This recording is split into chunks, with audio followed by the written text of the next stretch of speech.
standing like staged to the side of the stage, hearing myself. Getting used to it though. Hey everyone! My name is Bevan Deal, and I am the Executive Director of Programming at Indian Summer Arts Society. I use she, her pronouns. Ooh, this is my security stand. I get Sakshi to put it out every day because it helps me ground. I'm so excited for today. I want to start by naming the Musqueam, Squamish, and Tsleil-Waututh people, who are the past, present, and future keepers of the land we are gathered on today. Land that is stolen, land that is occupied. For those of us who, like myself, are diasporic people now on this side of the planet, it is on us as settlers to grapple with the ways in which we are complicit with ongoing colonization on these lands, and to work in solidarity with the First Nations in our work and in our cultural production. Just gonna let that. I feel that the lineup of comedians tonight and all the artists throughout the festival embody and live these values, and I'm grateful to present them this year. And so with that, I'm thrilled to welcome you all here for the 13th Annual Indian Summer Festival.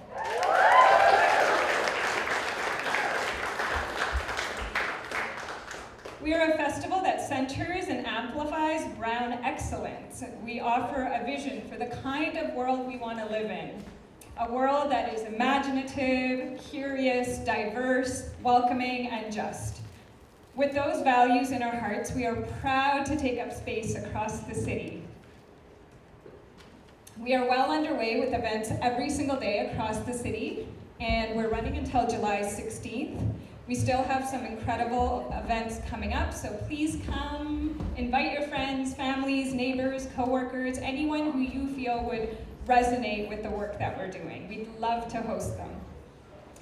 To me personally, gathering has been critical to my wellness and well-being. I feel it's one of the most important ways for us to shape and build the world we want to live in. And so we wish for this festival to be a space where we cultivate a sense of belonging, to be in a space where you all feel seen, understood, and appreciated for all that you are.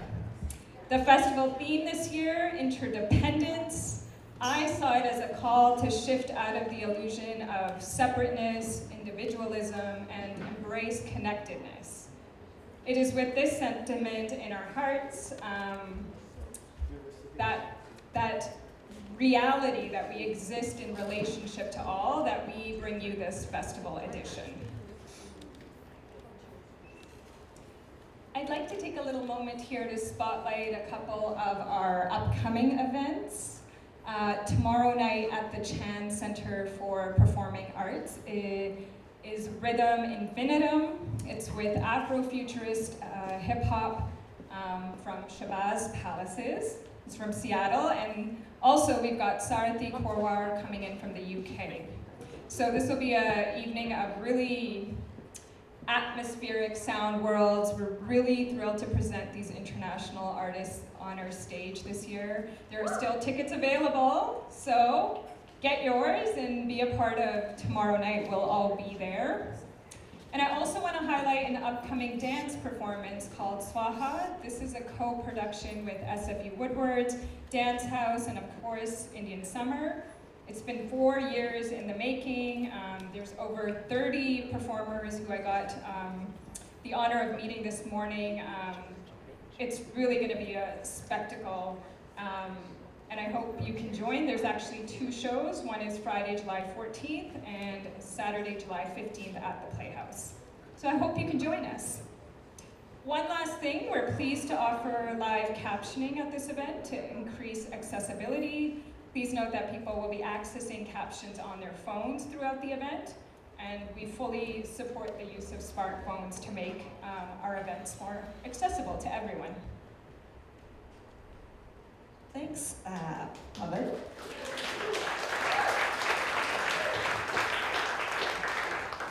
My name is Angie Osachov. I'm the chair of the board of directors for Indian Summer. I also use the pronouns she and her. Your voice on the video, my algorithm on my phone knows knows that I'm like the biggest fangirl. And so I can't do anything. I can't play Candy Crush, can't watch YouTube, I can't scroll Instagram without your voice coming up in the ad, and I love it so much. So I love hearing your voice on that.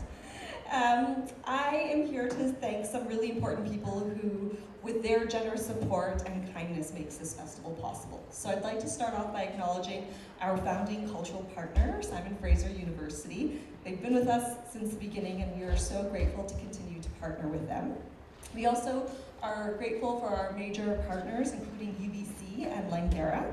Tonight we have a premier media sponsors, our partners. We actually have a couple of them. We have CBC, Stir Magazine, and Spice Radio. Thank you to them. And finally, we have our series supporting partner, which is Granville Island. And we're thrilled to be here. I love walking around the island every day. I don't make it out here as much as I want. The other thing I want to do is to make an ask of you who are joining us today to support the festival. And I want to do that because it's personal to me. I'm going to tell you a little story as I do. I'm a little storyteller. So years ago, I was sitting in a room, and I had the privilege of hearing one of today's artists present at the 5 by 15. And I laughed, and I felt emotional, and I felt inspired. At the same time, the vice chair of the festival knew me and noticed that I was there and having a really good time, and that I was at a lot of events having a good time, and he encouraged me to get involved as a volunteer, as a member of the board, and to support the festival.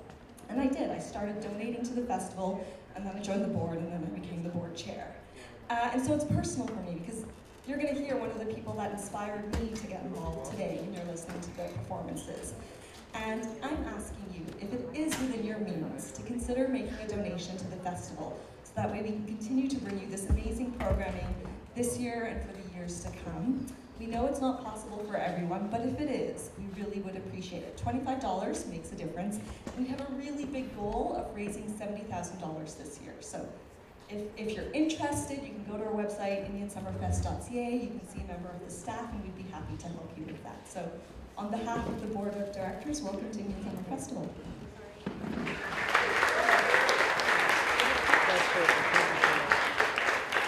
All right, and now to tonight's show, Punch Up.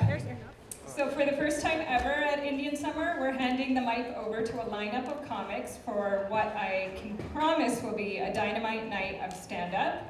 I'm honored to welcome tonight's MC to the stage. She is one of this year's curators at Indian Summer Festival. In the past, she has worked across so-called North America as a producer, performer, writer, facilitator, and amazing arts organizer. I am such a fan of how this woman shows up in the world, uniquely herself, and full of inspiration, often the dark, hilarious, morbid kind. Please welcome Anushka Rathanaraja to the stage.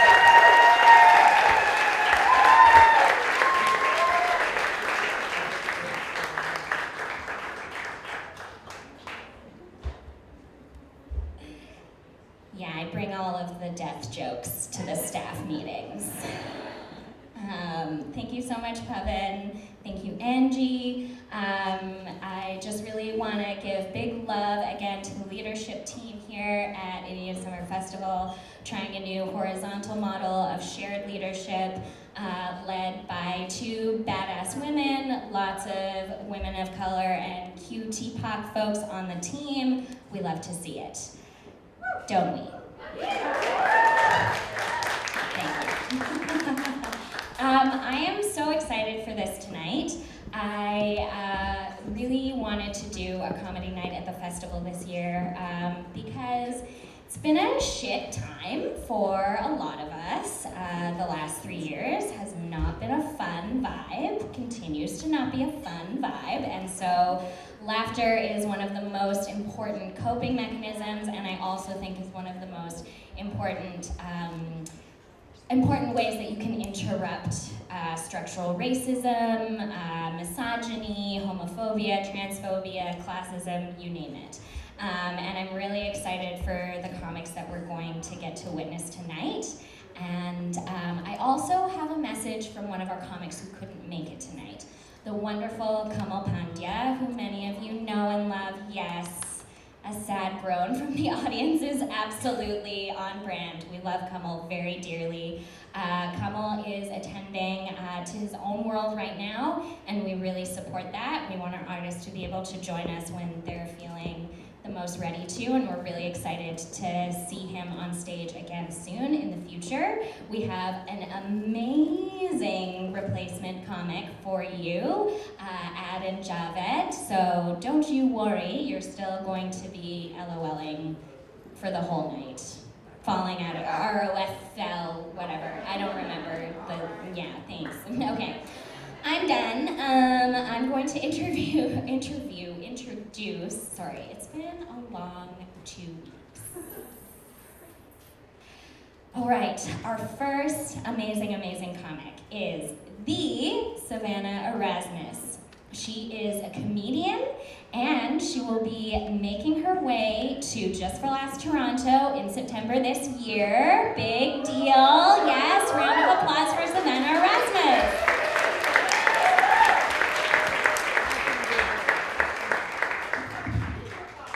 Hello everyone, how are you? I just want to say a huge thank you to Indian Summer Festival for having me, an Indigenous comedian. I would really love it if everyone could just repeat after me, okay? Repeat after me. I love myself. I love myself. Okay, thank you. There is no punchline. I'm just really passionate about trickle-down therapy. Yeah, my therapist insists that positive self-talk will change my life, so I hope it works for you. I pay her $177.45 Canadian cents for that information.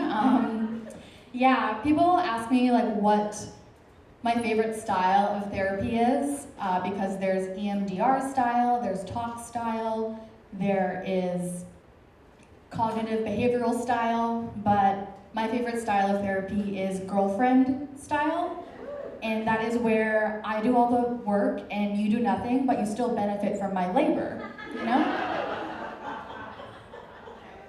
Okay.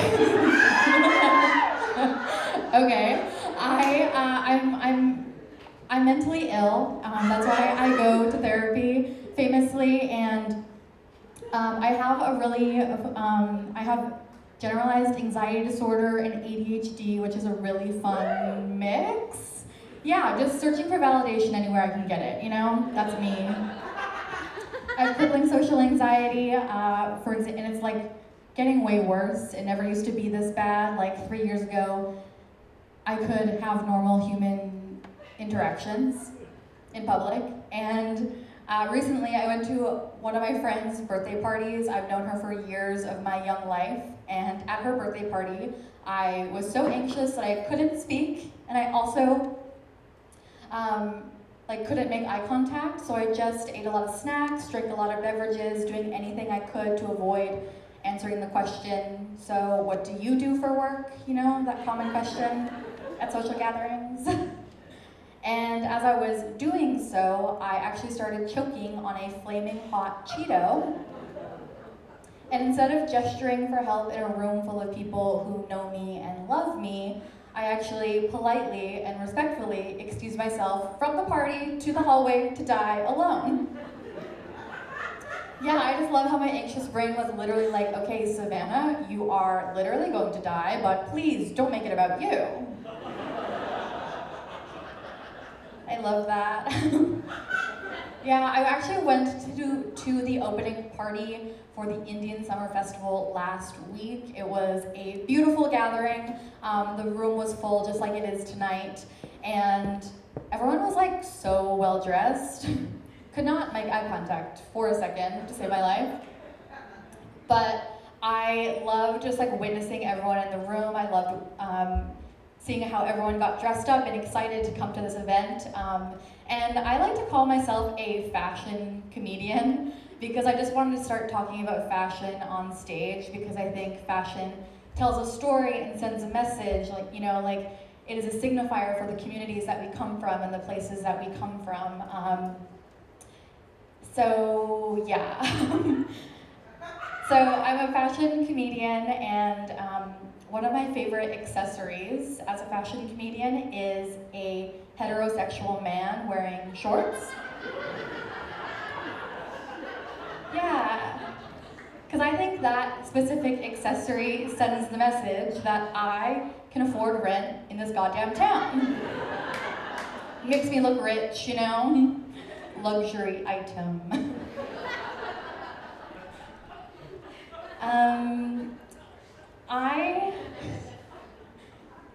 I'm in a happy, loving relationship, and I remember our first date like it was yesterday because it was, and it was. And anyways, for this date, I was so excited, I was so nervous, and I changed my outfit 6 times because I wanted to, you know, put the right outfit on to send the message that I was cool, chill, down to earth, which I'm not.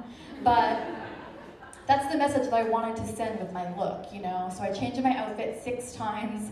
Ultimately, I decided on jeans and a cute top and like a little vintage bag to tie it all together. And he wore shorts. It was perfect, it was perfect. They had a pattern, so it was formal, which I respected. And we actually fell madly in love, which like really surprised me because he is a straight man. And I was like, okay, something needs to be wrong with you. But actually nothing is wrong with him. His mom, he's like such a mama's boy. His mother, Mary, loves to tell me that his name, Matthew, is a biblical name, and that his name means that he is a gift from God, and that it was the perfect name for him, and that's why she chose it. And unfortunately, when she told me that for the first time, I was like, yeah, I agree. Because, and it's just like so surprising because my representation of straight relationships, you know, hetero relationships, is that couples hate each other. You know? Yeah, that's like very common to hate your significant other that you share everything with. So it's like I was like, okay, this is like very confusing to me because I am so happy and in love with my partner. But then I think about it and I'm like, oh yeah, we don't have kids, we aren't married, we don't even live together. So I think the secret to happiness in relationships is actually just being alone most of the time. That's the secret. Get yourself an apartment, paint it pink. That's the secret. Okay, what else can I tell you? So, when I started dating my partner, I told him a lot of lies to make him like me. I told him a lot of lies. I told him that I was sex positive. Lie. I'm very sex negative, actually. No shade, just my personal preference is that I hate sex. And I also told him that I was polyamorous because, you know, like conceptually, I could like see myself being in love with many, many people.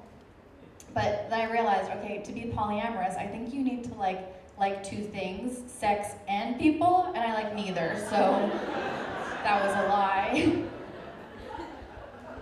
Yeah, I told him that I was sex positive, and when we were in Paris, we went to a sex club because, you know, I'm cool, chill, down to earth. Why wouldn't I want to go to a sex club in Paris? We put so much effort to get into this club. They're called libertine clubs there. You need to pay 180 euros as a couple to get in. They need to approve your fashion, your choices, your outfit. You need to approve as you enter the club. And anyways, we put in all this effort. And then when we walk in, they literally open the velvet curtain. We walk in, and then I look around, and I'm like, okay, ew. I do not like sex this much. Yeah, way too much eye contact in this space, you know? Didn't work for me. Anyways, I'm sex negative, I know that about myself now, and I don't want to like shame my sexual partner, because I'm not about, shaming anyone's sexuality, but he did something absolutely disgusting in that space. He ate the complimentary food. And that just made me so much more upset than if he ate anything else in that space. Food safety, y'all. Anyway, I will do anything to make a man love me, unfortunately. Before my current partner who I'm in love with, I dated a man for 5 years, and in that 5-year relationship, I really felt like I became a motherly girlfriend because I did everything for this man. I made his breakfast, lunch, dinners, organized his social calendar, folded his socks, did his laundry, gave him emotional support, just very motherly shit for someone I was meant to be dating sexually, And one day I was like, okay, Savannah, you're no longer going to be a motherly girlfriend to this man. You're going to be a fatherly girlfriend instead. So I actually just pushed him away emotionally for many, many years. And then I tried to take him hunting to make up for it. And then when that did not work, I simply just left. I was like, bye. Thanks for coming. Yeah, I actually grew up hunting with my dad. I'm actually randomly very good at hunting. My dad taught me so many things when I was growing up, and he passed on so much traditional knowledge to me, which now in my elder age of 27, I'm thankful for. But at the time, I hated going hunting with my dad because we would wake up at 4 a.m., we'd go walk through the bush for hours in the rain, snow, freezing cold, and I would kind of just fantasize about buildings and sidewalks the entire time because I'm not a hunting girly. Yeah, I actually wore this exact outfit, when I was doing that. I was like, yeah, I'm not a hunting girly. Anyways, I didn't hate everything about our hunting trips together. I really liked the long hours of silence because I'm not that good at making conversation. And I also liked when they would end. And they would end when I, unfortunately, would have to kill an animal, but then the trip got to be over. Anyways, okay. Anyways, I'm randomly good at hunting. I learned so much on our trips. I learned that, one, I was, have really good aim, actually. 2, I learned that me being good at hunting made my dad really proud of me, even if he couldn't express it with words or actions. And then 3, I learned that I will literally endure torture to make a man love me. So that's nice. I am Indigenous. I'm Cree and Métis, and I often feel like I'm walking in 2 worlds as a Native woman, Native millennial, I'm 27. So I often, or I used to be, actually, it's different now. I used to be the only Indigenous person in a room, so I'd have to explain different aspects of Native culture, like Native family dynamics, for example, because Native family dynamics are different than the nuclear colonial structure. Our family systems are more expansive. We use terms like brother, sister, auntie, uncle, cousin, interchangeably, just to express care and respect to each other. For example, I call all of my friends cousin to show them respect. I call all of my cousins auntie or uncle to show respect, or elder. Elder is one of the most honorable ways that you can refer to someone. It's an honor to call someone your elder. So anyways, as I explained that, following that logic, that's why I call my boyfriend daddy.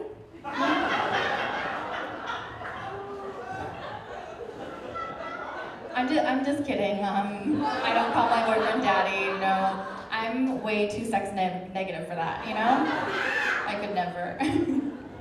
I could never. I actually call him elder to show respect. Okay, I'm Savannah Erasmus. Bye.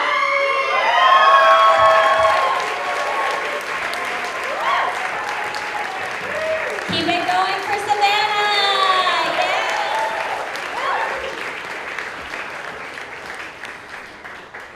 Oh, being attracted to men. As a chaotic bisexual, I relate. I actually think the proof that sexuality is not a choice is that there are still heterosexual women. I mean, you actively seek out lifelong companionship with your natural predator. It doesn't make any sense. And yet, as a chaotic bisexual, I relate. We like a little bit of danger, don't we, ladies? Anyway, thank you so much, Savannah. That was amazing. We have another incredible comic to welcome to the stage, Joanne Tsung. Joanne is a foul-mouthed tattoo enthusiast with an insatiable appetite for laughter. She has found solace and community in hosting and writing comedy and has done stand-up in Vancouver, Toronto, Winnipeg, and Seattle, as well as co-hosting Burnaby Pride in 2021 and 2022, local celebrity. She has been featured on CBC Vancouver, CBC Pride, Out TV, and just finished filming Killjoy Comedy with Out TV and YVR Funny Season 2 with Jackie Hoffart. If you haven't checked out Killjoy Comedy, you absolutely should. And now I'm going to welcome the hilarious Joanne Tsung to the stage.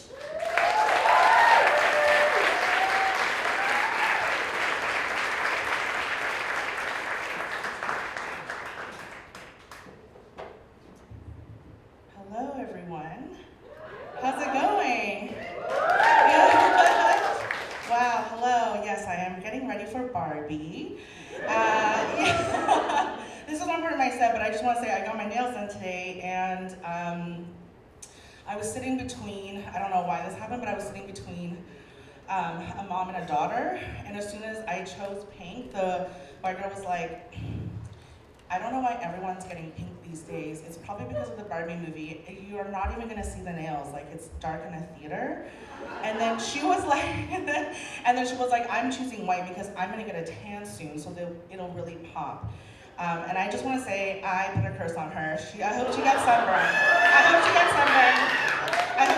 I was like, that's so, I'm literally sitting here, I clearly don't have any earpods on my ears. I can hear what you're saying.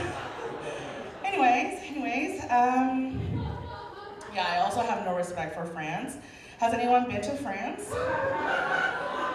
Yeah, I have absolutely no respect for French culture. I was recently in France, that's why I spent $3,000 there instead of $4,000.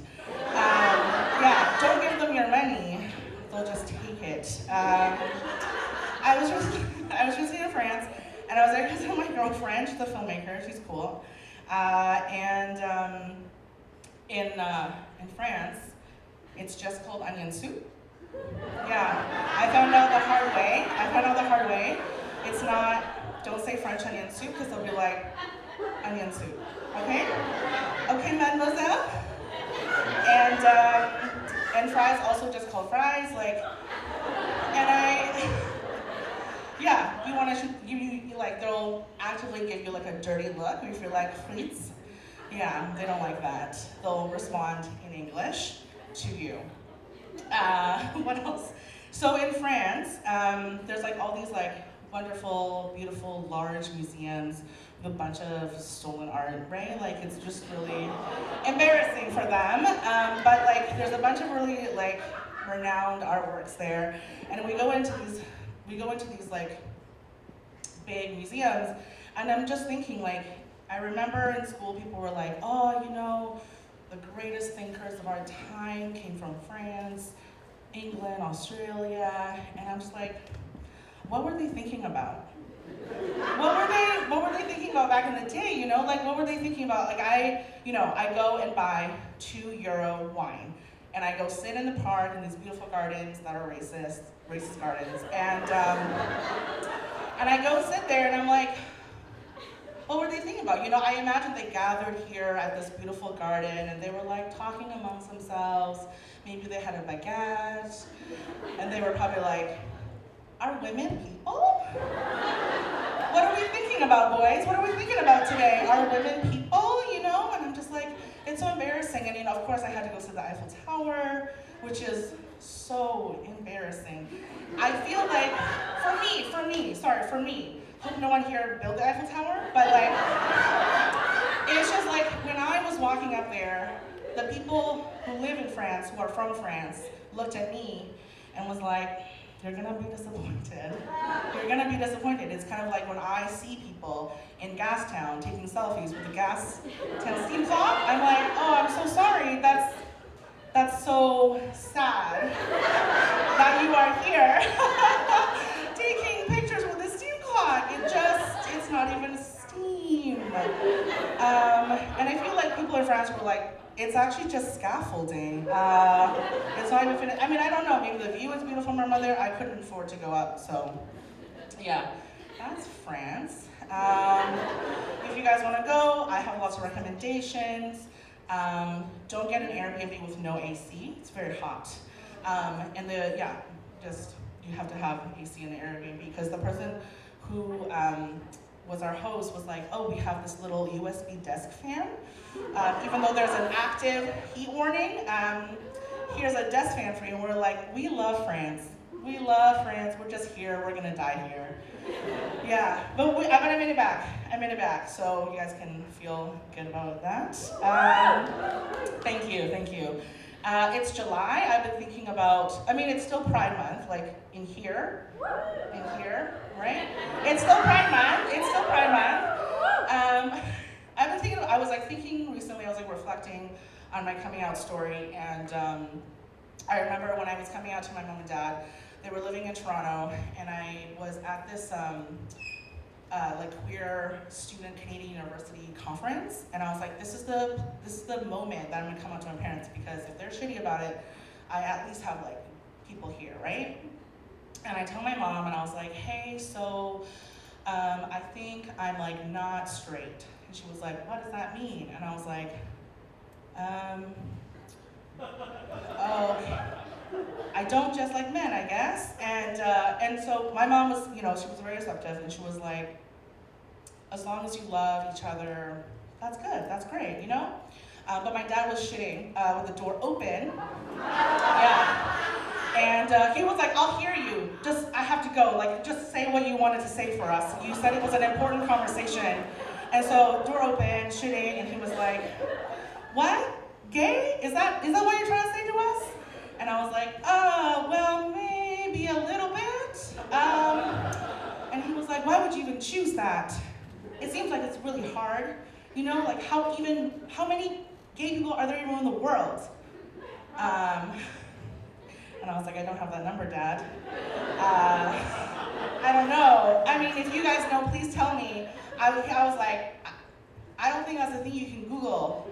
Because he was on Google, and he was like, I'm gonna find out and convince you. And I was like, yeah, he's chill now. You guys are really concerned for me. He's chill now, he's super cool. But he still thinks that I'm polyamorous. He was like, queer people, I know, sleep around. And I was like, okay, Dad. Not everyone, especially not me. Don't worry about that. And so if you guys know the number, please let me know, because I'm still trying to find out from my father. Anyways, I traveled somewhere else recently that was a lot more fun than France. Has anyone here been to El Salvador? It's in Central America? Yes. Okay, because I was like, no one here has been past the all-inclusive resorts in Mexico, which is fine. They're really nice. I went to El Salvador. Thank you, Anushka. I went to El Salvador recently with my girlfriend, and we're gonna tell her mom that we're gonna like try to have babies. Oh, sorry, one ally. Sorry, is everyone gonna cheer? It is extremely difficult to make a baby when it's a woman with a woman. So we're in El Salvador and we tell her mom and we're like, oh, you know, like we're thinking about having children, and we would like it to look half me and half her, Asian. If you don't see race, I'm Asian. And she's Salvadoran, and I was like, oh, you know, like it'd be really cool if it could just be, you know, half of us. And my Spanish is not good, but she was like, es imposible. And I was like, no, like with a donor, and she was like, oh, that works. And I was like, sorry, does she think that we were trying to have a baby? I was like, does she think that we were just bumping pussies trying to make it happen? I don't know. I mean, anyways, we're looking for a donor, so I know there's many juicy dicks here tonight, and I just need your full medical history. We are taking that. Yeah. El Salvador was really fun. Yeah, El Salvador was really fun. It was really hot. It's really hot now. It's El Salvador's hot, and when it's hot, like there's spiders, right? Like it's science. There's spiders when it's really hot, and before we went, my girlfriend was like, oh, just so you know, like there's gangs.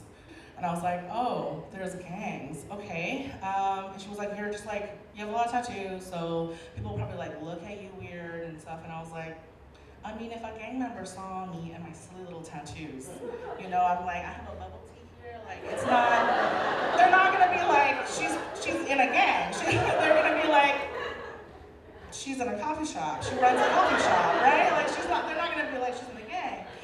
So anyway, but she did tell me where the spiders that exist in El Salvador. I'm shaking, I'm so scared. There's spiders in El Salvador, and in our Airbnb, a spider had like crawled out of the electrical socket, like a tarantula. Yeah, disgusting. And so like, in my mind, I'm like, oh, electricity doesn't hurt this spider. This spider is not afraid of electricity. Cool. And it was horrifying. But it's okay, because we went to El Salvador with 2 white friends for safety. And it was a choice that we made. We were like, hey, Fraser and Candace, come with us. And of course, so like, you know, white people, if people are like, hey, come on a trip, you have to say yes. Because if we were abducted, obviously you would take the white girl. Yeah, because she drinks water, her liver is good. I hate water. This is not water, guys. Like, you know, I'm like, I don't, and so we had to sacrifice Fraser. He killed a spider. He is dead. Yeah, and I also didn't realize that white people were so oppressed by the literal sun. Like, it's real oppression. Like, Candace got burnt, and she checked her luggage because she brought so much sunscreen. You know? And like, she still got burnt. And I'm just like, you guys need to rise up and like raise awareness. Yeah. Change.org. Get some SPF 3000. Yeah, it's like, it makes sense. It makes sense when you see the number of people that are going to be burnt, including that girl today who got her nails done. She will also get burnt. I'm just looking out for her. Anyways, I'm gonna close with this. I'll close with this. Thank you so much. So, fuck the RCMP, right? Like, fuck off. Okay, I thought this was the crowd. So, this is good. No, I need your support on this. So I live in Richmond. Anybody from Richmond here? Yes, Richmond. So the Richmond RCMP recently came out with this new campaign called Hate Has No Place in Richmond. And I was like, only Richmond? That's weird. Why only Richmond? So the campaign is like, if you think like a hate crime is about to happen, if you can feel it, call the non-emergency line. Yeah, or like if it is happening, also call them instead of videotaping on your phone for literal evidence. And the reasoning behind that is so that they can document it and have some paperwork, because that's really important. So dumb, right? What? Who are working? So in my mind, I'm like, if this actually were to happen and people are like, I'm witnessing something, and instead of filming, I'm gonna call the non-emergency line. I can only imagine that, number one, I will be put on hold. Yeah, I'm on hold with the city of Richmond.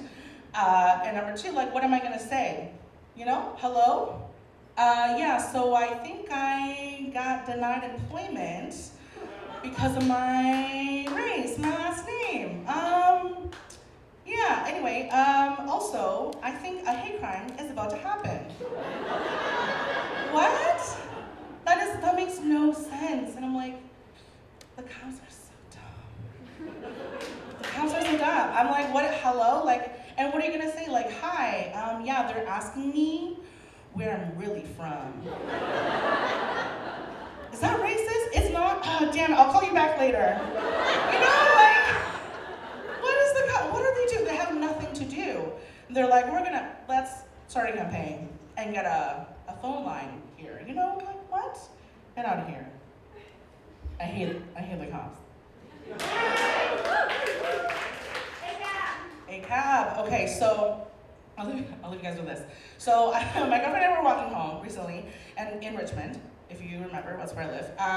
And we thought we were being followed, and it's very scary when you think you're being followed.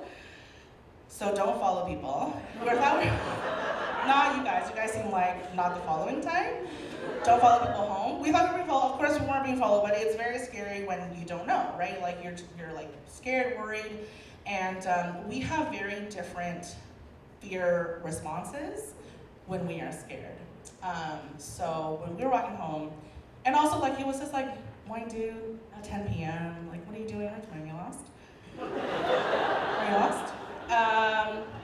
Just kidding. White people can live anywhere they want. We were very scared, and we're walking home, and my girlfriend's response is to make herself as big as possible, as loud as possible, because men are afraid of loud women. So she was like, do you remember when I was in Taekwondo for like 18 years? You know, she's just like yelling it out straight at me, and I'm like, oh yeah, that's so cool. Do you think we can teach our dog how to brush his teeth? My response, we're not having a real conversation, but my response is to make myself as small, as little as possible. They don't see me.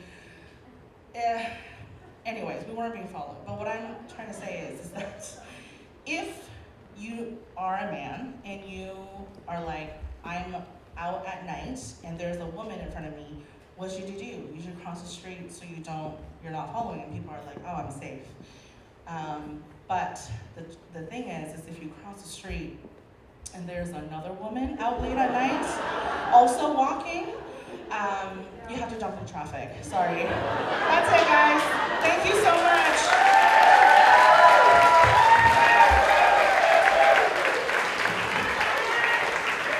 Keep it going for Joanne.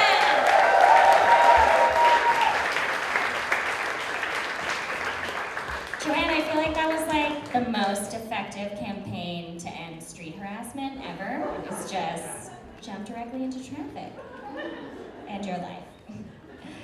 See, I told you I'd bring the death jokes to the staff meetings, okay? It's funny. Okay, Joanne was hilarious. We have another amazing comic coming to the stage. This comedian has been featured on APTN, OutTV, CBC, and this latest Just for Laughs Originals album. He is the co-host of Camp Comedy and runs the Sasha Ha-Ha Show. Let's give it up for Sasha Mark!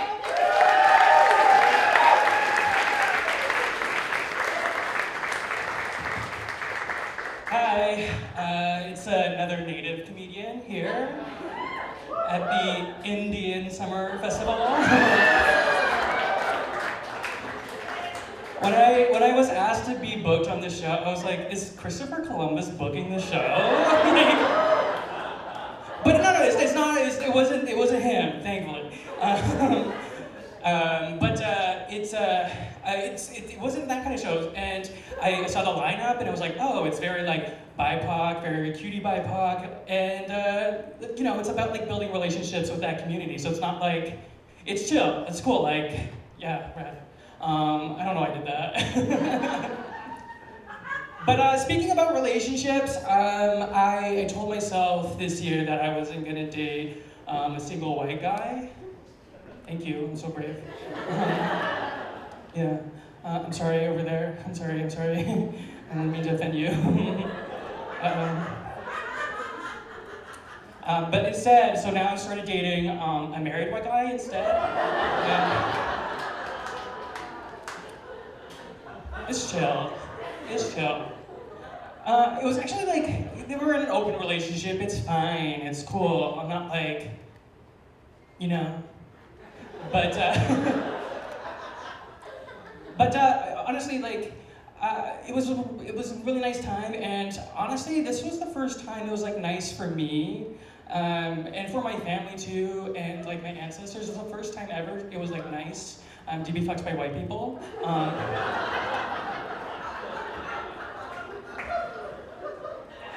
Yeah, we recently parted ways, but we're like really good friends still, and like it wasn't gonna last, you know, it wasn't gonna last, because first and foremost there was a bit of an age difference.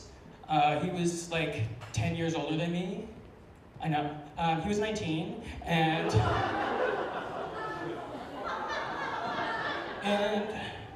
like, you know, he like did older people things, you know, like he, you know, like one thing he did all the time was like take vitamin B12. Old people, ew. And I just looked like I'd be 12, you know? Another thing that he liked to do in the bedroom as like a little bit of a joke is that he liked calling me daddy in bed, you know? Yeah. It's weird because I'm the baby and you shouldn't do that, but he kept calling me daddy in bed. And like, the more times you get called daddy in bed, it does get you into like the daddy kind of vibe eventually. You know what I'm saying. You know what I'm saying. You know, the daddy kind of vibe. You know, the vibe that makes you want to leave. I went back home to Winnipeg recently, and when I was back home, they reached out. They're like, "Oh, can you get me a gift from the culture? I mean, from your culture, when you go to Winnipeg?" I was like, bad accent. I'm so sorry. It's so bad. I know. They're from Florida.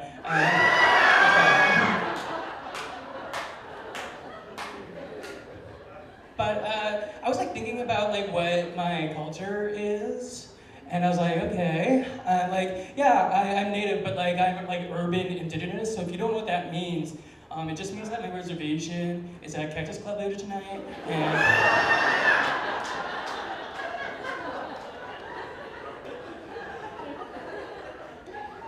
and like I'm from Winnipeg, you know? Like what's my fucking culture there? What is it? So I was like, okay, I guess I'll get this. So I beat them up. And I think that's why we broke up, you know?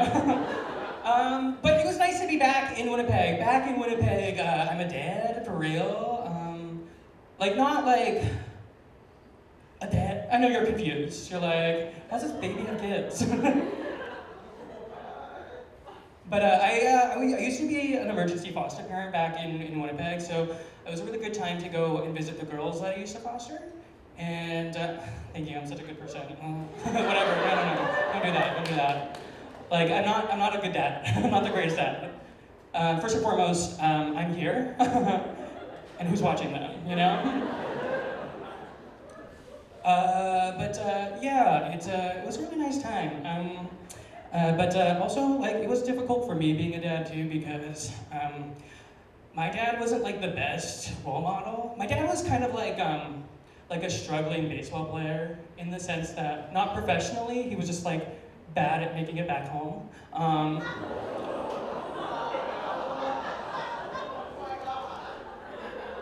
That was sad. That was like really sad. I killed the vibe. You know? Okay. Let me. I feel like I need to fix this. Okay, let's do this. Can we do like a knock knock? Who's there? It's not my dad, but like we can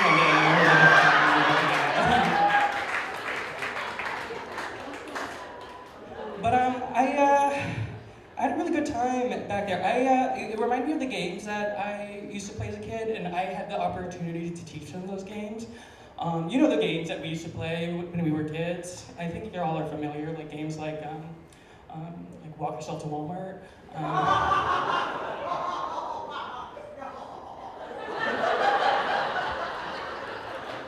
They're really good at that game, you know?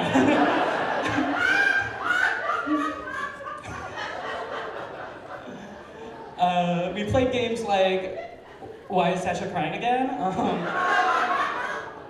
was like, it's because of you. You won. We played games like, we played hide and seek a lot. Anybody here play hide and seek before? Nice. My dad is really good at that game. Yeah. He's not here.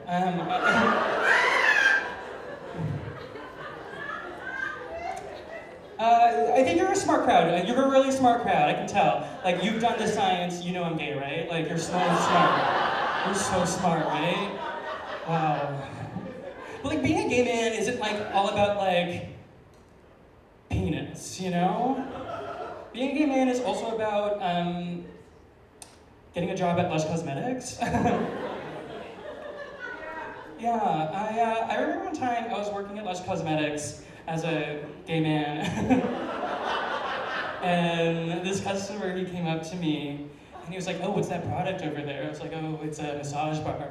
He was like, oh, how do you use it? And I was like, oh, I'll show you. So like I pick up the bar and I start like rubbing his arm. So we're like chit-chatting, it's a very nice combo. He's like asking me questions like, so what do you do for work? And I'm like, this. And he's like, would you ever want to like, put this on my dick sometime? I know. My response to that was, what? What do you say? And he's like, would you want to put this on my dick sometime? I think it would feel really good, and I kind of want you to like, maybe come. Gross. So I was rubbing his arm and I was like, hi sir, we're at Lush. We're like in the massage bar section. The facial section is just over here, you know?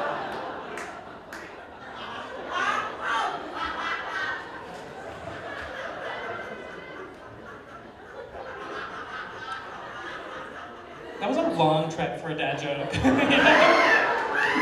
You know? Well, okay, so I asked one of my friends, I was like, okay, I want to get off the apps, how do I meet guys in person? And he was like, oh, you should do MMA. Why are you laughing? You don't think I can do that? And I was like, okay, I explained fisting to you before, but that's not MMA, you know, like, it's not. And he's like, no, I think you would really enjoy it. There's lots of cool guys that do it. I think you'd have a lot of fun. I was like, okay. So I took a mixed martial arts class, and yeah, I think I found love already. Thank you. Thank you. I walked in, and I got dressed up, I got my gear on, this partner picked me, and then it was like so nice, and we were getting ready to practice with each other, and then he started hitting on me, physically. Ow. But also physical touch, my love language, wow, thank you so much, wow. But So one time I was at the MMA gym, and this like guy came up to me, and he was like, "Hey, are you good at BJJ?" And I was like, "Yes, I'm really good at BJJ." I don't know what the other J is, but like I think I can rock it, you know? Turns out BJJ stands for Brazilian Jiu-Jitsu.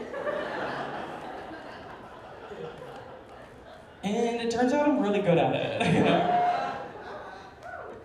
Yeah, after this guy and I, after we both BJJ'd each other, my friend came up to me and he was like, "That was hard to watch." And I was like, "Homophobic, rude." He's like, no, like that was hard to watch because you lost so badly. I was like, "You're wild. Like you didn't see me out there? Like I didn't lose, you know?" I was like, "I just got choked for 45 minutes. Like I think I'm the winner here, you know?"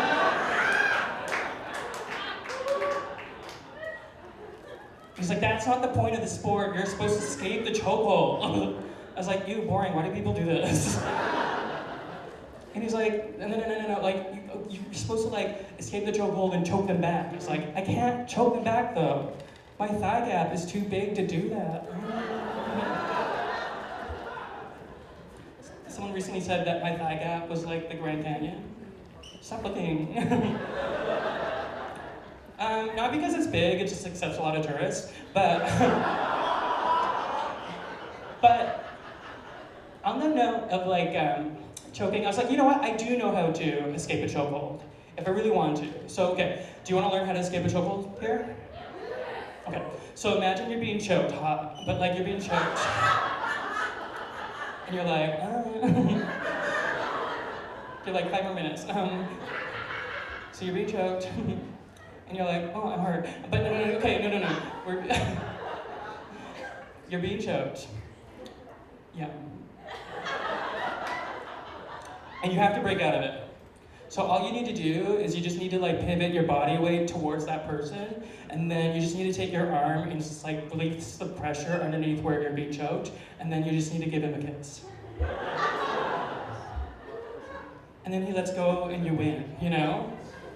Like I'm so good at MMA. It's like wild because it's like I'm so good at MMA that they officially gave me my own like nickname at the gym. I know, watch out. They call me Predator. There's like posters of me being like, "Watch out for Predator." I'm like, yeah. Just kidding. I'm nice. I think I'll leave with this. So I do a bit of acting here and there. And in this, I was asked to do this movie one time, and I've never acted in my life, but they reached out, they're like, "Hey Sasha, I think you'd be really good in this movie. Do you want to do it? Do you want to audition for it?" I was like, "Okay, sure." So I sent in my audition tape, and then they're like, "It was really good. Just the other part of the audition, we just need to see you cry." And I was like, "Oh, okay." And it turns out it's actually like quite easy to cry, because like who doesn't cry after having sex with a director? But because I'm an actor now, this other director reached out to me. This white director reached out to me, and he's like, "Sasha, would you ever want to do like porn?" And I was like, "How do you know I didn't have a dad?" That's crazy. But he was like, I have this idea. And remember, he's a white director. He's like, "I want to do a porno, but it's about white people, and it's about Indigenous people, and it's about them and their relationships across history and time. But I want to tell that story through porn and sex. It's going to be like a political commentary piece." I know. So he's like pitching it to me. He's like, "Sasha, have you ever seen like Indigenous people in porn?" And I was like, "No, not really." And he's like, "Isn't it about time you start seeing your people being fucked on stream?"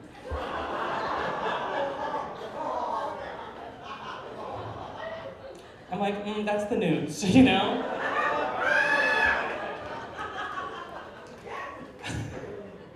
But I was like, you know what? I will consider doing your porno, actually, if I can name your porno. Would you like to hear some potential dirty, sexy porno names? Okay, name number 1, colonize me.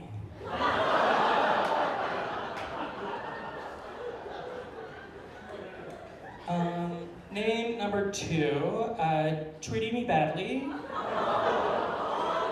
Okay. Name number 3, the PP and the TB.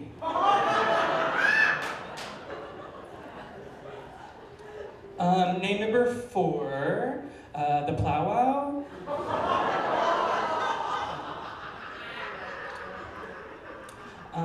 Name number 5, ceded territory.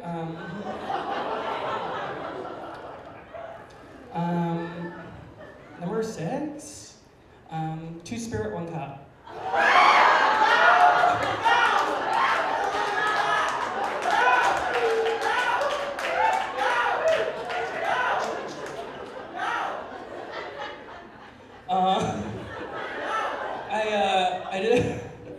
I'm not doing the porno. I'm just letting you know I'm not doing it because white directors bad at telling Native people stories. All right, that's my time. My name's Sasha Mark. Thank you so much, my friends.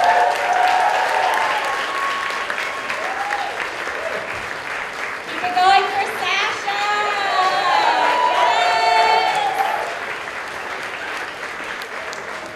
Yes! Thank you, Sasha, for bringing up how gay all sports where men hold each other are.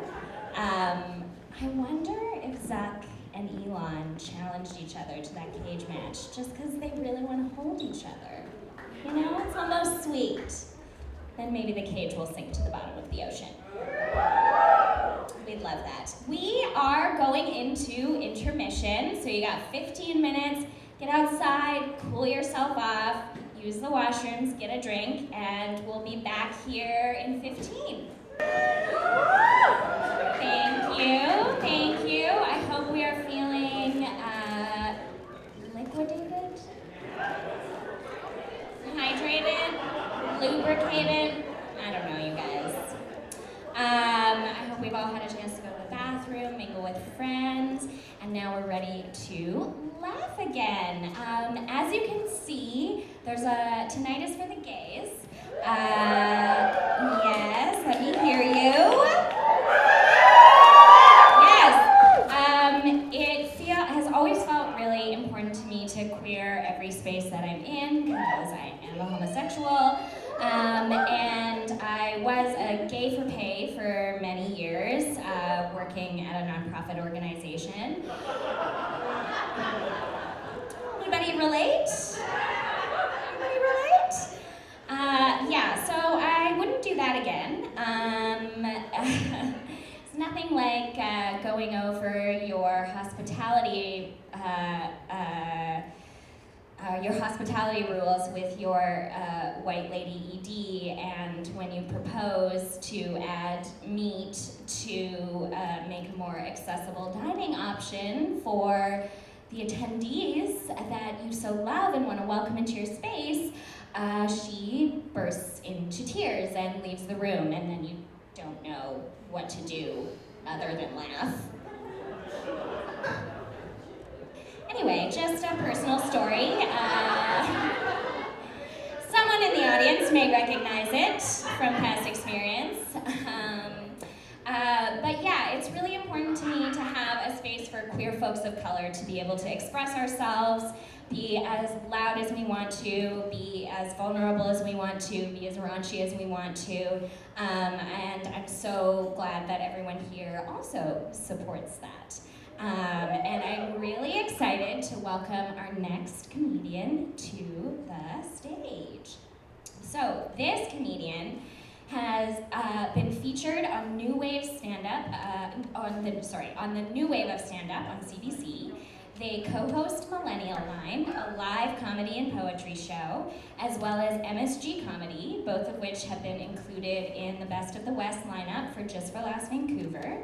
They have also opened for queer icons Joel Kim Booster and Alok Ved Manan. Please welcome Tin Lorica to the stage.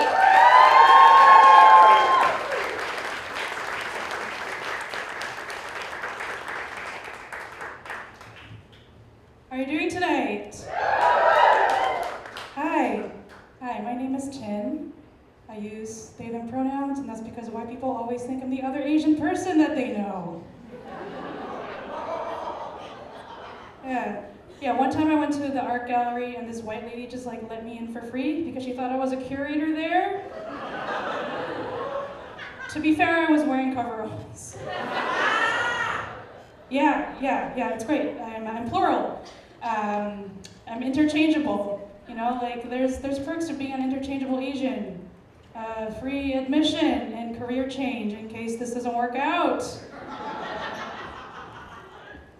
I love it. I am non-binary though. That's how I identify. Let me explain that experience. Non-binary, as in when a server asks soup or salad, and the answer is yes. I want the soup or salad. Non-binary, as in I failed computer science in university. That's for the dads. Thank you. Being non-binary is great. It's being able to hold and embody two seemingly opposing ideas and at the same time not have any money. Yeah, it's non-binary awareness week. I'm broke, if you want to know, be aware of that. But yeah, before I had that term non-binary, you know, like my expression of gender as you're seeing it today was actually very heavily inspired by lesbian icon and Canadian sex symbol Michael Cera. You know, he was like, as a teenager, he was like the peak of non-toxic masculinity. You know, he's like a beige crayon. My beige king. You know, that's some low stakes there. But yeah, the truth is, you know, like I feel like I kind of failed at girlhood. And I don't really have a desire to become a man in this timeline. I think the man's world is really scary. Someone's always giving you a noogie. Physically, mentally, and spiritually. Can any man confirm tonight? Thank you for going to therapy. You know, yeah, like guys, is it gay to go inward or something? Vibes are always off. I've tried like a variety of gender-affirming products. You know, like I used to bind to hide my breasts. I've had bump its for the big snooky hair effect. You guys remember those? Very affirming.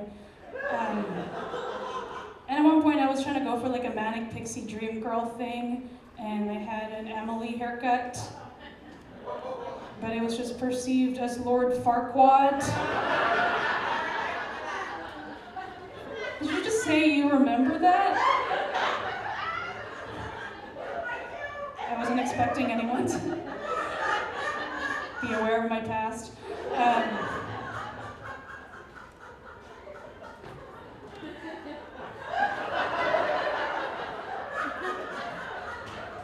Is that sperm?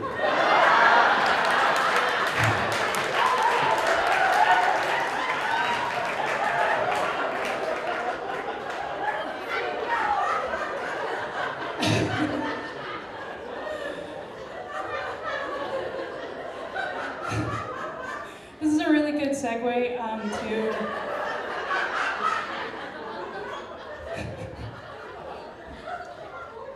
okay, I'm starting to tell people this. I'm getting top surgery this year at some point. Yeah. But I'm starting to tell people this as well. I also want to get the bottom surgery. I want to achieve boyfriend dick.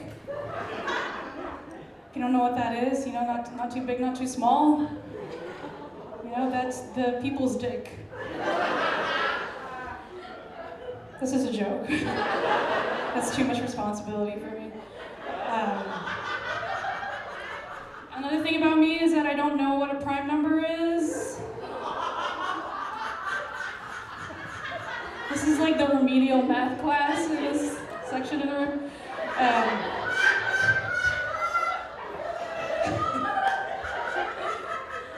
Thank you for seeing me. But yeah, one of my mom's favorite things to say when I was in high school was that I was too busy being gay. You know, and she was right, you know. I was writing like an AP English essay that my teacher didn't ask for about the Myers-Briggs analysis of Holden Caulfield and Catcher in the Rye. I argued that he was an INFJ, because he's always talking about phonies. Making out with my straight girlfriend in my spare period, secretly, you know, gay shit. Yeah, and at one point I also had the Never Say Never era Justin Bieber haircut. It's lesbian shit. Yeah, as maybe you can tell, I was a teen on Tumblr in the 2010s. And like when you're not allowed to go out, like the internet is your world, you know, and the queer scene is just you. And your stupid little haircut. I tried to get on lesbians who look like Justin Bieber.tumblr.com, but they never accepted my submissions, and I think that's racism. Yeah. What else can I tell you? I was talking about my mom. Make some noise if you have an Asian mom or an immigrant mom. Yeah, immigrant moms, especially like for whom English is a second language, I feel like they really have a knack for putting down the things that you love. Just by saying the word for that thing twice. Like I was failing math in high school and my mom would attribute that to me being on the computer. She would always be like, always on the computer. What is this Neopets? You know, like when I came up to her and told her I had a girlfriend, it was lesbian.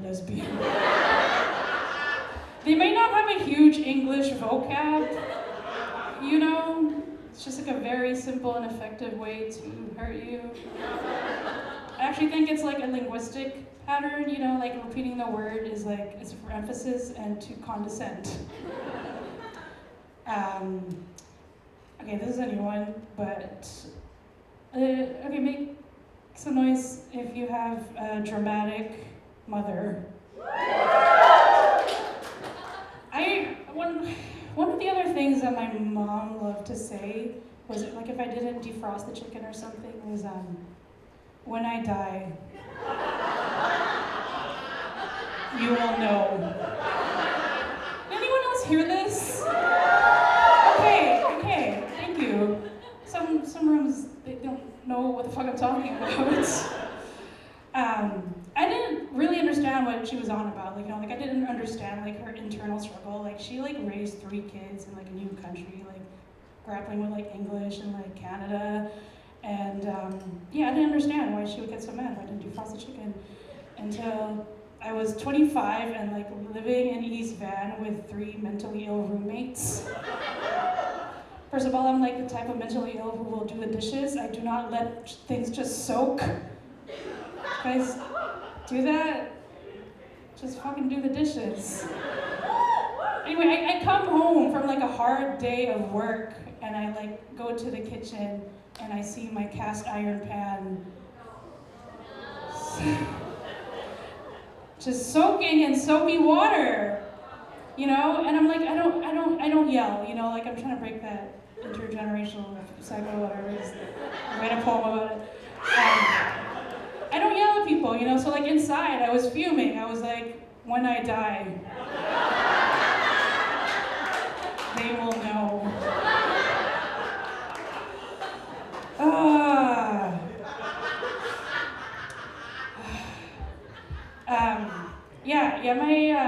My family moved here in 2005.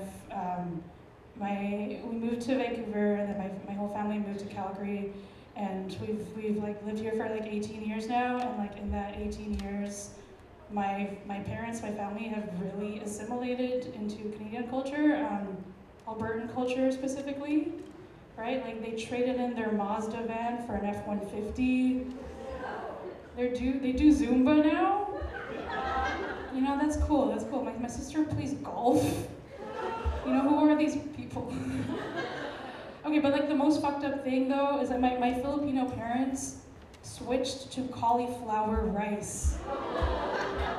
Thank you, that is the right response. You know, and my grandfather was a rice farmer. You know, we're always talking about stop Asian hate, but the Asian hate is coming from inside the house.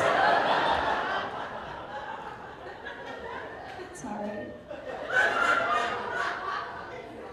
Yeah, just to like help my dad. So like for Christmas, I'm gonna get him a set of truck nuts.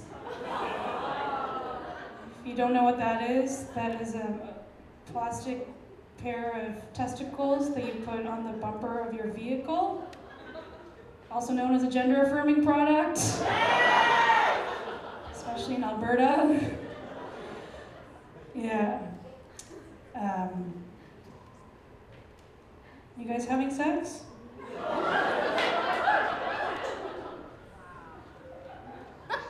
You know when you're having sex and you're like, what's the next move? Because that's what this feels like.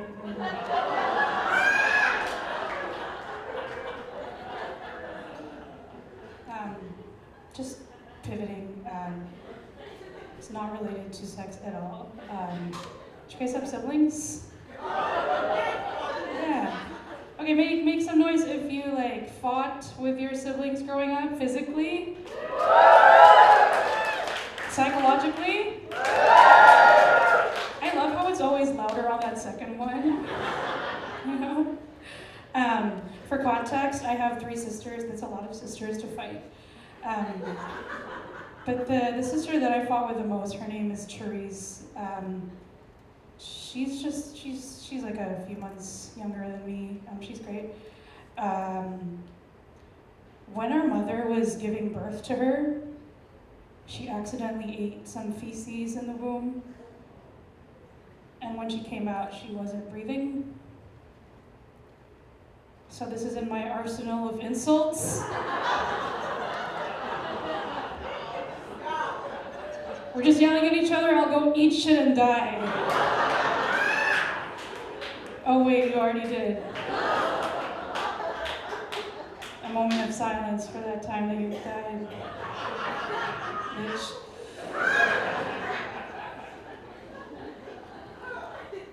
That's a 100% true story, by the way. Like, I fact-checked with my mom and my sister, you know, and I have my sister's consent to tell that joke. I actually did that joke in front of my sister recently, and she loved it. It's fine.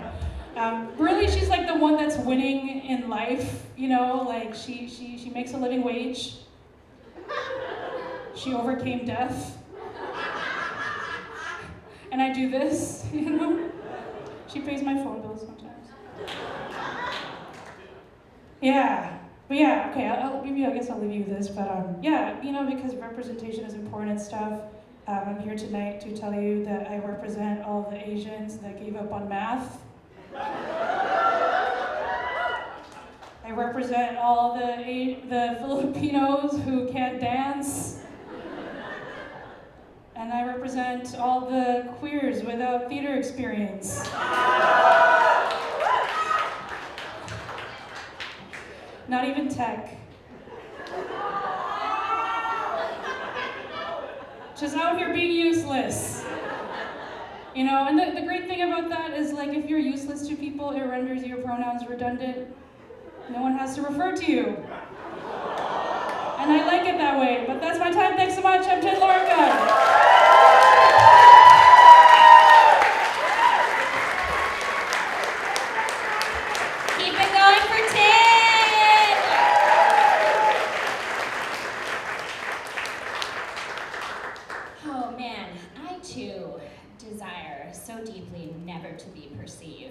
I really look forward to the time when we evolve into beams of light.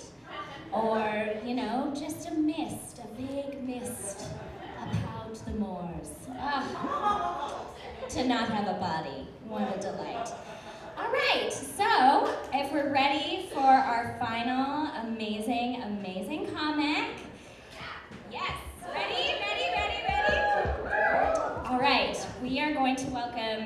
to the stage. She was the runner-up in the 2022 BC's Funniest New Female Comic Competition and performed stand-up at local comedy shows in the Lower Mainland. Outside of Vancouver, she has also performed at the Uproar Arts Festival and local pop-up fringe shows in Ottawa. Please welcome Adam to the stage.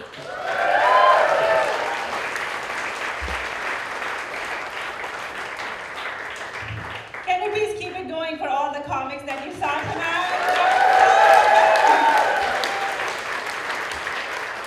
Thank you. Excellent. So my name is Aden, but for the white people in the audience, it is Aiden. It's fine. I'm used to it. For a diverse group of people, right? Everybody was talking about their identity. Mine is not a secret, right? It's pretty obvious. One look at me and you all can tell, right? We're here. I am a virgin.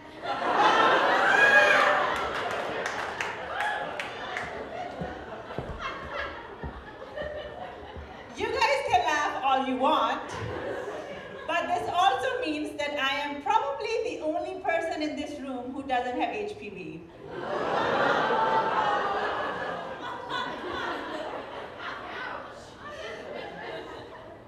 In terms of my original identity, though, people generally assume that I'm Indian, but I'm not.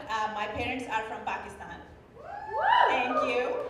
However, if by assuming that I'm Indian, you mean that you understand how India and Pakistan used to be one country, but that the British colonized the region for spices, though they still do not know how to use them. In order to follow the rules of their divide and rule politics by very separate languages. So it just goes, push the candidate, which will increase division between these communities and stop them from coming together through off colonial rule, resulting in one of the bloodiest partitions in human history, creating two nuclear power states, which can now destroy the future of 1.5 billion people in South Asia in the blink of an eye 10 years.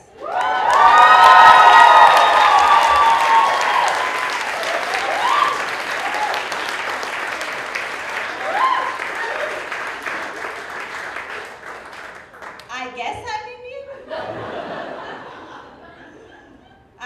But I don't want to give the impression that because of this historical trauma, I hate white people. No. There are so many things about white people culture that I love. Backstreet Boys, scented candles,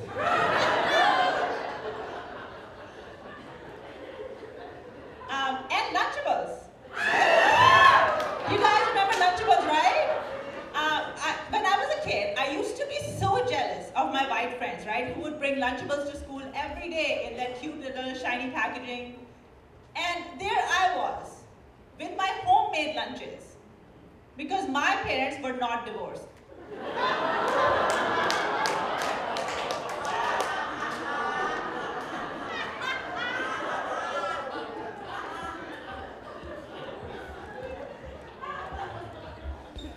As an adult, though, I have a completely different set of problems. The thing that I hate the most about being an adult is cleaning. Specifically, you know, when you have to do that deep cleaning, you have to vacuum the carpets, clean the drapes, you have to clean the tiles of your washroom, like get all that grime out. Sometimes you have to use bleach, and then the stench of the bleach doesn't leave your hands for days. I hate it so much. I think that's the only reason I can never commit murder. So much cleanup.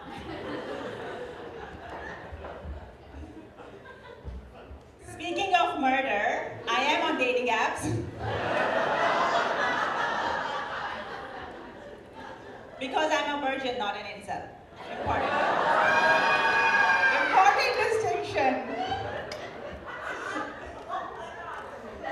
So,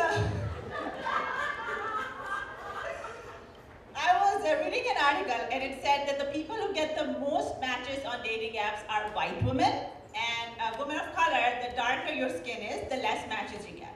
And the researchers ascribed it to our, Eurocentric beauty standard that we still very much glorify, fair skin, blonde hair, blue eyes.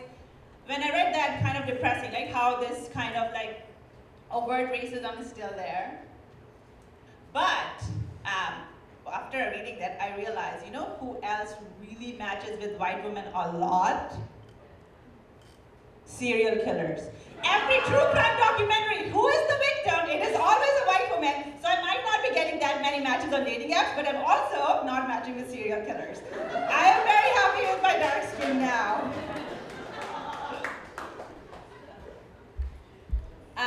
However, where I live, it's mostly a white region, so I do end up matching with bad guys on dating apps. And dating white guys is an extreme sport. I tell you what, so first of all, dating in general, like a lot of people have talked about this, that Hollywood has destroyed our ideas of dating and relationships, right? Because you look at all these movies, Love Actually, The Notebook, A Walk to Remember, and you think to yourself like, ugh, that is so unrealistic. Like that's never gonna happen in real life. Guys, I am a Bollywood fan. So Bollywood looks at Hollywood and goes, oh, you think that's unrealistic? Hold my child. I'm gonna do the same, but with 100 backup dancers. So now, when I'm on a date with a white guy, I am judging in the first 15 minutes, like, can he bust out some of those choreographed Bollywood moves at our wedding? And the answer is almost always a no. The second reason I don't think it's ever gonna work out is that, let's say, we decide that we get married. Like my parents want a full, 5 to 7 day humongous brown wedding.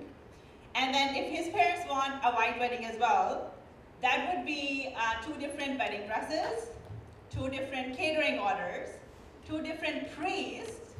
I don't think it's even about race anymore. I just don't think marrying a white guy is a good economic decision. It's a lot of money. And the third reason it's never gonna work out is because I have seen Get Out.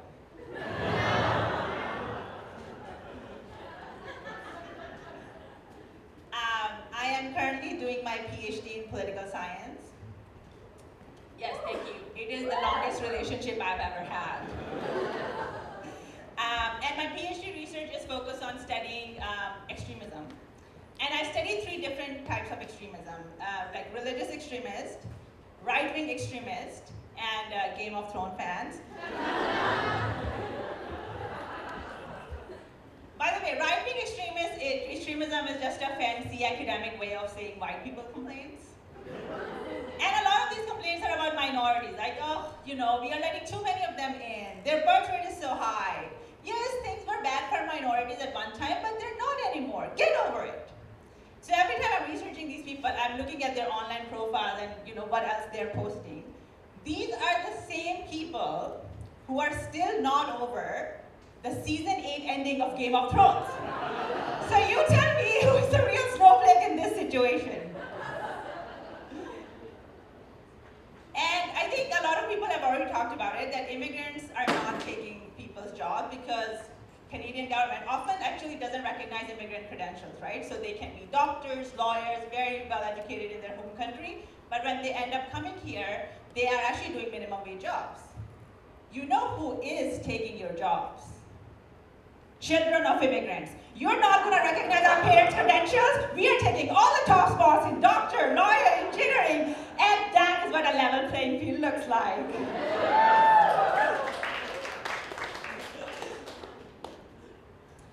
Another thing I learned while doing my research is that oftentimes dictatorships, they say that they want to control terrorism, but in that name, what they want to do is just collect people's personal information.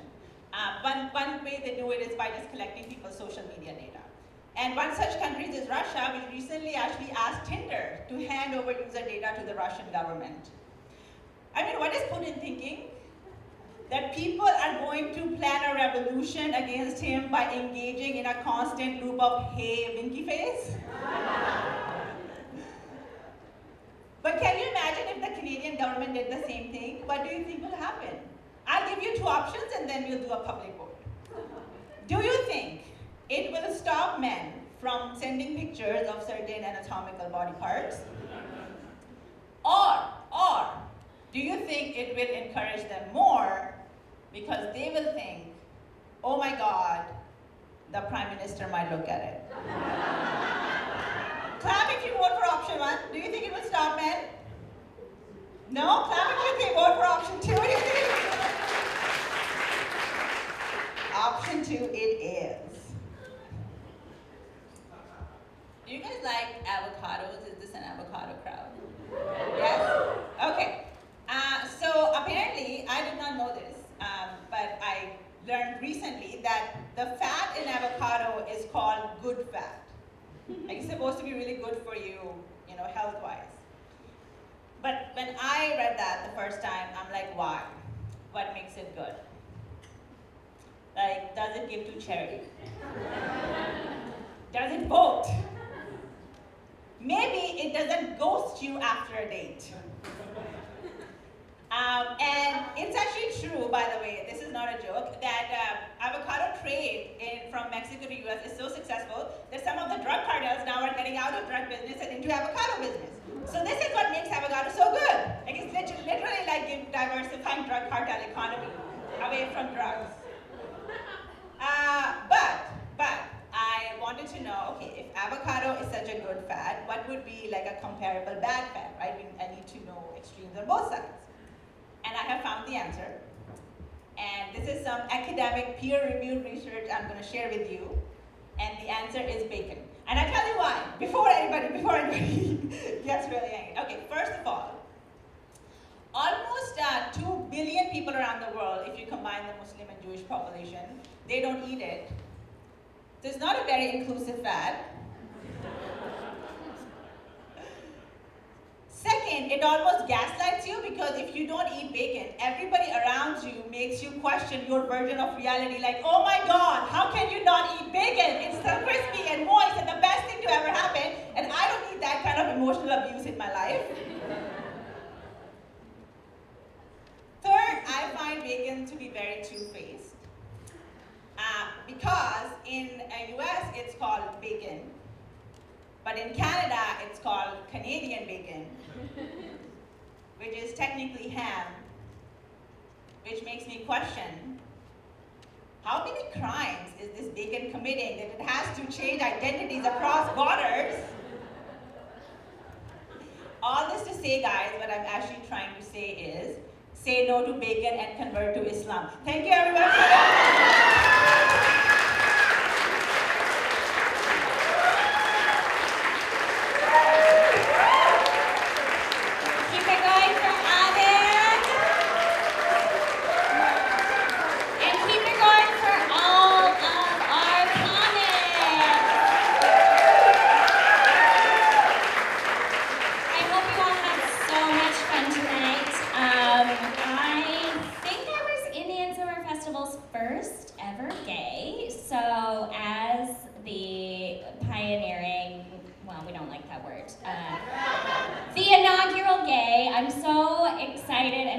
For how queer this festival has been and how queer tonight was. Thank you all so much for your support. Our communities are beautiful and hilarious and dark and perfect in every single way.